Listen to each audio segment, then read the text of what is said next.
Hello listeners, welcome to Off the Cuff with Namrita, and I'm so thrilled to have this guest here with me today.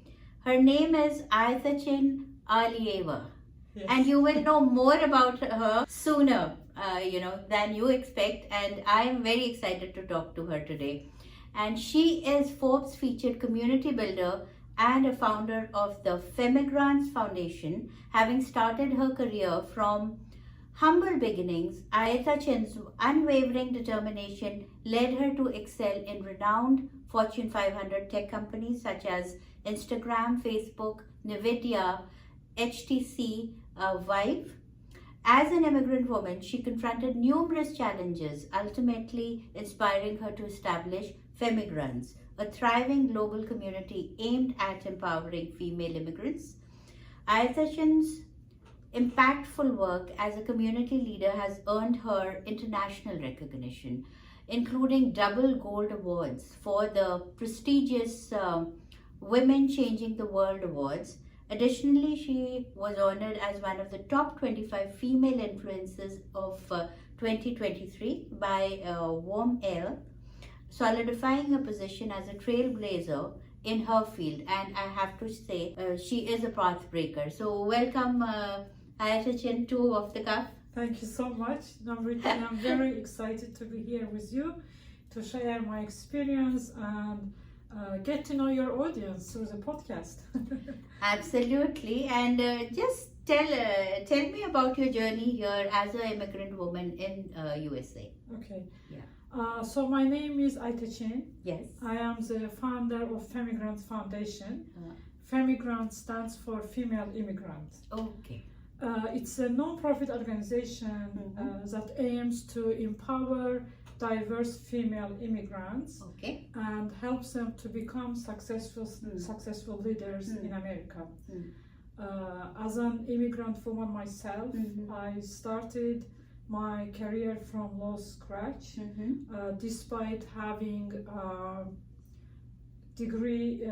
bachelor's degree and then a Western education. I can talk a little bit about later. Okay. But what I realized as an immigrant woman, you can be the most successful woman in your career back in your country, but when you migrate, most of the cases we immigrant women have to start from scratch, from low paid jobs until we make our way to reach the level we want to be. Very true, and that is a fact, I have to say, because but what were your challenges when you came to the US and you started looking for work? Yes. How did you go about it? So I graduated social media marketing from Middle Tennessee State University, and I came to San Francisco to do my internship at a non-profit organization working with minorities and diverse communities. And then time came to apply for jobs. What I realized that when you are on a job market, you believe that, because I have Western education, I studied here, companies will hire me right away because I have a great experience back in my country plus education here. But it didn't turn the way I dreamed, despite we are calling America a dreamland.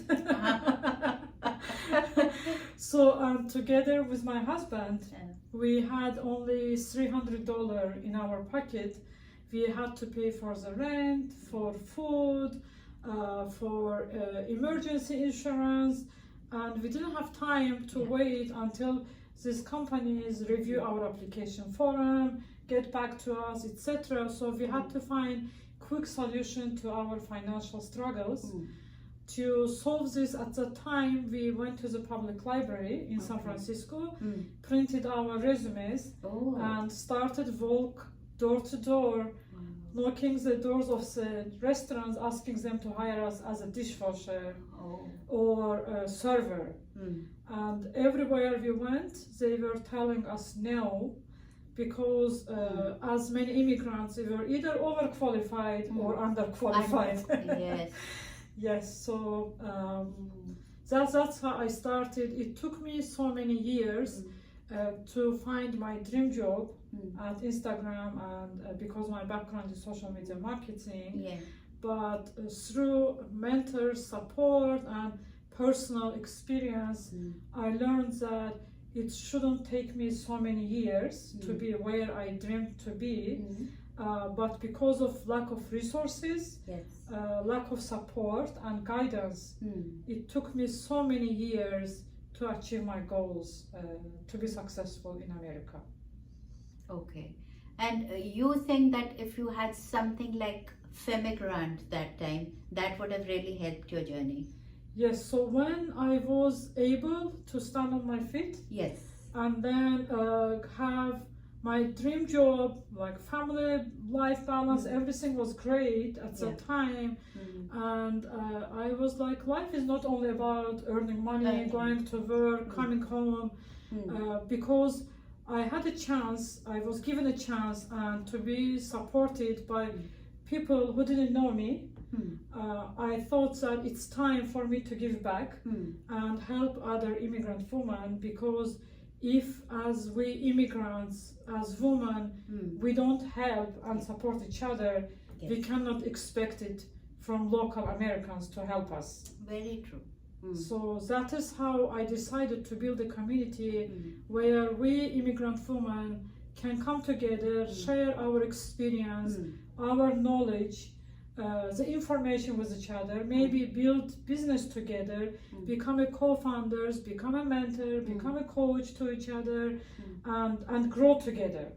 So that is Femigrants' motto, together we rise. Together we rise. I saw that, and you've had a remarkable growth of Femigrants, I have to say. You started with, I think, around 10 plus friends, and now it's grown up to an impressive 5,500 plus in less than 3 years. Yes. So congratulations Thank on you. that. Thank you. Absolutely marvelous. Thank you so much. Yeah. Now we are more than 7,000. Oh, okay. Yes. Wow. So the data I shared with you, it was like within 3 years, but now it's more than 3 years. Okay. So now we are even bigger after COVID, and we had more events. We can talk about the events later, but the community in Silicon Valley is growing great. Okay. And we also launched our event in London in May. Oh yeah, you were there. Yes. Exciting, I have to say. And Silicon Valley, whatever you say, the statistics say that the workforce is still a little, lopsided. What I read was white workers make up a staggering 62% of the high-tech workforce, followed by Asian workers around 20%, Hispanic and Latino workers 8%, and black workers 7%. So, still very less diversity in the workforce, and it's very important to have tools to help immigrants, especially women, to go about it. But my question was about, the companies are playing a big part, or this big card, I'll say, they are using about diversity, inclusion, equity and belonging. So you tell me, about how you deal with that kind of a scenario. So that's a really important question. Yes. So the experience for me is that when we reach to corporations to sponsor us, not all of them are willing to sponsor non-profit that is not well known. Oh, okay. So maybe I don't want to mention any names, but maybe the non-profit that is already became a brand, well known within the United States, it's so much easier for them to get donations, to get grants, to get sponsorship from corporations. But when you are a non-profit that is trying to use, for me in my case, I have been growing Femigrants using my own source of income. Yes. That's how I launched Femigrants community, because I had a job, moderate income that I could invest to Femigrants community to do the events, to pay developers, to do the website, all these details. But I believe that if we had a sponsorship or somehow any companies could be involved to help us to do bigger projects, we can impact more lives.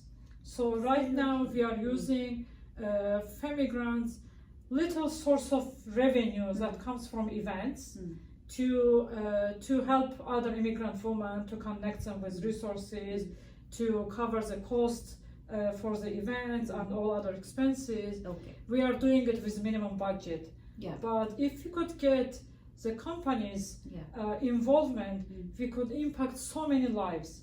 We can train immigrants. So training immigrants, so if we need to invite a trainer, speaker, you have to pay to those speakers, right? Trainers. We don't have budget for it. Anybody who is coming to our event, they are willing to do it pro bono, to give back. So that's how we try to keep going and growing. Back to your question, unfortunately, the companies empowering diversity and inclusion is still not there yet to help smaller non-profits that needs to grow. They are working with non-profits that already huge and they have their own kind of revenue model for sustainability. I hope they look into this matter, I have to say, because whenever people say, oh, there's less diversity, less women in the tech, or other ethnic groups, they say, oh, it's the pipeline is like that. We are not getting people who are diverse. So what can we do? Right. But then your organizations come into play where you can help people at least get some sort of footing in the tech sector. So that is very important. One thing, because you talked about your struggle, you came with $300 in your pocket, and we all struggle here to make a living, and everything is not handed to you. You are judged by the way you look, by the way you speak, by your limited amount of maybe English speaking skills or any other things, But what are the strengths and weaknesses of a immigrant woman, I'll say, and how can they channel their diverse upbringing to make it their strength rather than a weakness? So one of the important things that I want to focus, there is a big cultural difference, especially from developing countries, where women are not coming from culture to boost themselves. For example, when you go to the job interview, we try to be authentic, not to praise ourselves. But there is a big cultural difference. In America, a hiring manager expects you to tell what you did great, how you achieved, all this stuff. But in some countries, I believe the same in India and Azerbaijan, we immigrant women, when we tell about something we achieved, we don't say I achieved, we say we achieved. Yes, you nailed it right there. That's an upbringing, Don't be boastful. Yes. I will tell you an interesting story about I had a phone interview at one of the prestigious companies a few years ago. And then the hiring manager was asking me questions, what I have achieved, what I did as a project manager, etc., etc. And whatever I told in my response, I was telling him, we did this, we did X, we did Y. And then he listened to me. At the end of the interview, my husband was like, Aytakin, did he ask you questions about your team or just about you? I was like, just about me. He's like, why were you saying we did it? He interviews you. You need to be bold enough to say that I did it. Because he's not going to hire your team. He needs to know that you did it. So that was a aha moment for me. I was like, wow, I didn't pay attention to that detail. But moving forward, I have to be bold enough because that is what they expect in America. To be kind of, they see it as a confidence. But for us, it's like you don't have to praise yourself. Right? You have to praise others together with you. That is so true. That is true, and I agree with it 100%. Even I do that because we are not, we've not grown up like that in England. And then if you say it's just I, she's being selfish and Yes. you called many names, Yeah. which I don't want to mention here. That's true. But this is a lovely way to put it, I have to say. Talking about shared experiences because they can be empowering. Like this talk today, I learned so much from you, even we're coming from such diverse backgrounds, but we do have commonalities. If you don't mind, I want to add one more thing. So accent is a big issue on our head. Yes. For me, when I started my first job at a startup company, I was an only immigrant with accent. Oh. And not from Europe, like darker skin. So I was a project manager, so the expectations for me was to take the lead, speak at the meetings, etc. But every time I wanted to say something, I was like, is it grammatically correct? What about if I say the wrong, for example, tense? What about if I pronounce th wrong, like all this stuff? Until I decided to speak up, to share my idea. Somebody else shared similar ideas, and manager was, that's a great idea, and I was like, oh my God, you should have speak about it. So it took me around 6-8 months to fight within myself that my accent is okay. It's not about the way you pronounce it, but it's about how you propose the idea. And thanks to the team culture the manager built at Instagram, he created such a great environment in the team. He was always saying that there is no bad idea, there is no wrong answer. Whatever ideas you have, let's share them, speak up. And when I joined Instagram, seeing many people with different accents, diverse people in the team, it helped me to feel confident to share my ideas. And then I saw that, oh wow, manager accepted my ideas. He said it's great. That's how I was rebuilding my confidence to speak up and not to fight on my brain because I speak with accent.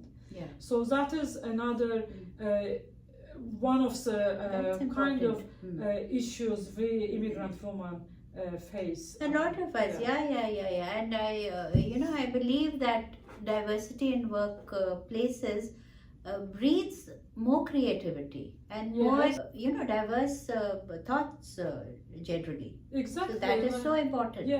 To like having, there are some case studies on this. Having, let's say, 5 or 10 people in the same team, all coming from similar culture, similar background. There is no innovations in this type of companies, no new ideas shared, because they're more or less coming from similar experience. But at Femigrants events, as an example, we have immigrant women from India, we have from Turkey, from Russia, from different Kazakhstan, from Ukraine, from Europe, from Brazil. So can you imagine the diversity in the ideas? So whenever I propose any ideas at our team meetings with volunteers, I get so many great ideas. And sometimes they correct me, they give me suggestions. They're like, Aytakin, let's not do it this way, but do it that way. And I love to see the way we get many ideas coming from different experiences, cultures, and backgrounds. Absolutely. So who can attend your events and what kind of panel discussions do you have? Like, just explain an event that you have. Yes, perfect. So we have different types of events. The smaller events, let's start with that one, it's business club. So at that event, we usually avoid having speaker. We keep it small, around 15-25. The goal is to help this small event attendees to build really long-term relationship, because this is the time when even if they are introvert, they feel comfortable to approach one-on-one with smaller groups, and we play games. I offer games so they introduce each other, so they can bond, as you say, thank you, with each other. That's why I avoid having speakers. This is just to make connections, build relationships. Nice. And at these events, I have success stories how Femigrants community members found co-founders, they found coaches, mentors, friends, just because they spent 2 hours to interact with each other at a humble, authentic environment. The other type of event, we have coffee and collaboration. That is where I invite small business owners to present their businesses, services, startup ideas, giving them 3 to 5 minutes. They come to the stage, they use slides, talk about their business, and then I do either fireside chat and panel discussion with immigrant women who already established their companies or they already work for corporations to share their experiences. So coffee and collaboration is around 50 guests, right? And then we have more bigger event, which either forums or summits. And for this type of events, we attract minimum 150 plus guests. And we have done successful events hosted by corporations like LinkedIn, Plug and Play, Perk in Palo Alto. So these were all very successful events. And we are planning to do 2 bigger events. One will be in October, the other will be in February. So we are still in progress to convince corporations to host us. Yeah, it's a lot of work, I have to say. But we have 2 business clubs this month. First one will be on Thursday, July 25th in Palo Alto, and the other one will be next day on Friday, July 26th in Pleasanton. So, and as I said, we involve female immigrants from all over the world, from all the ethnicities and backgrounds. Anybody coming either from developing countries or developed country, even second generation immigrants, they can come.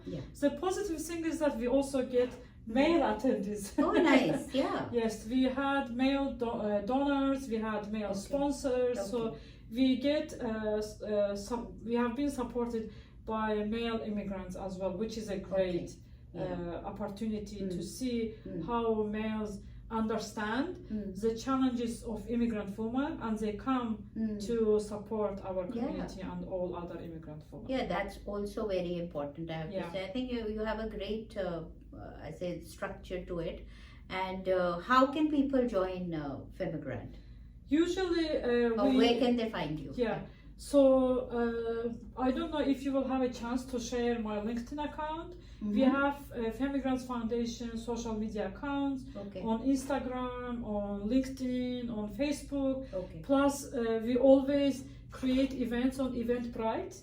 And I share them on my personal accounts, on Instagram, on LinkedIn. They can also subscribe to our newsletter. It's called Femigrants Insider. Once they subscribe, they get 2 emails from me a week. When we have events, I share events information every Wednesday. And I also share educative content on every Saturday. So Femigrants Insider. Femigrants, and you spell Femigrants as FEMIGRANTS. So Femigrants Foundation. Do check it out on online, I have to say, LinkedIn and all social media handles, and follow that. I know we're running out of time, but like a quick, I know you had a Europe tour and you said you're starting another chapter there in London, and you met the Duchess of York. I saw your picture of Sarah Ferguson. So tell me quickly about your trip there. Thank you for that opportunity to share this great experience. So last year I was a double gold winner on Women Changing the World in London. And this, because it was such a great experience, and the interesting thing is that when I went to the stage to get my second gold award, I decided to speak. I didn't prepare any speech. Oh. because I didn't know that I will win gold, right? I Okay. just went there as a finalist. Yeah. And then they announced that I won the first place. Yeah. So the first time I went to the stage, I took my award, I left the stage, and then they called me second time to get second award. Oh. I was like, this is a sign from universe, I have to speak. Then they're like, do you want to say something? I am like, yes. I shared very quickly my experience, how I started from scratch, begging people working at the restaurants to hire us, like to hire me as a babysitter, taking care of elders. And I shared my experience, how I grew up in a small city where girls' empowerment is not accepted, but I was blessed to be supported by both of my parents to educate myself, to study abroad. So my story resonated with the audience, and when I was speaking, suddenly I saw Sarah Ferguson, she's coming to the stage, and she hugged me. Wow. I was crying from happiness because that was really unforgettable moment for me. And then I heard that later from event organizers, they said that Aytakin's story is unique. It touched me so much. Invite her next year as a speaker. So this year they offered me to be the ambassador for the program, and I refused to be nominated to win awards again, because like for me, my philosophy is that I got my double gold awards, right? I was recognized, that's good enough for me. Let's give chance, opportunity to other immigrant women. So I nominated 12 immigrant women, Femigrants, and 2 of them won awards. Congratulations to all of them. And this year, so I went as a keynote speaker, and again, Sarah Ferguson, she approached me after my keynote speech. She is like, if you need any help to open the branch in London, I am here, my team is here to support you. So that was really unique experience for me to get the support from her. Yeah, this is what I think is the power of shared experiences. Yes. You don't know where and what can touch people. Right. And I think she must be far removed from your struggles, the Duchess of York. But, in the end, we all are humans and we have empathy in our hearts. And maybe as a woman, she, gave you the, the regards and the respect, for your struggles. So, more power to you, and all the best with Femigrants. And I think we have run out of time. So thank you so much for your time and coming on to Off the Cuff. Thank you so much for having me. If you don't mind, I want to send a message to my absolutely. Femigrant peers. Yeah, sure. So I invite everybody not to be shy, to share your experience, to talk about your challenges, because at the end of the day, when people decide to buy something, some service, they buy the story, not the service or product. Yeah. And that is how we connect with people when we share our stories. It is so hard to share our personal stories publicly. The first time when I shared my story, how I started my life from scratch, it went viral on LinkedIn. Wow. I deleted it 2 times before publishing. Then the third time I'm like, let's just publish it. And then the next day I'm like, oh my God, it went viral. Yeah. So I encourage all immigrant women, be bold enough, not think about your accent, not focus on the things that make you feel uncomfortable. But you are strong, you are powerful, and you deserve the best life wherever you move. So speak up, support each other, and when you reach the moment you gain success, don't forget to give back and hold hands of other immigrant women to grow together. As we say, together we rise. Absolutely, nothing said after that. Thank you so much for joining Off the Cuff with Namrita on Bolly 92.3 FM. Take care and be well. Thank you.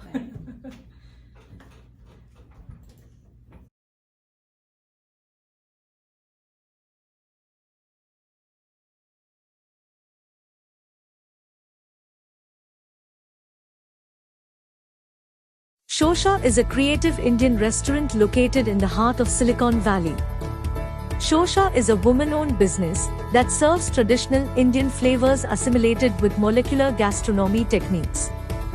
The best Indian bar with happy hours in the Bay Area serves handcrafted drinks inspired by flavors from India with modern craft cocktails that are presented in unique ways. Shosha is a modern take on traditional Indian cuisine. We specialize in corporate luncheon, anniversary celebrations, birthday parties, and catering. Do check us out for a memorable modern Indian dining experience. Shosha is located at 141 South Murphy Avenue in Sunnyvale, California.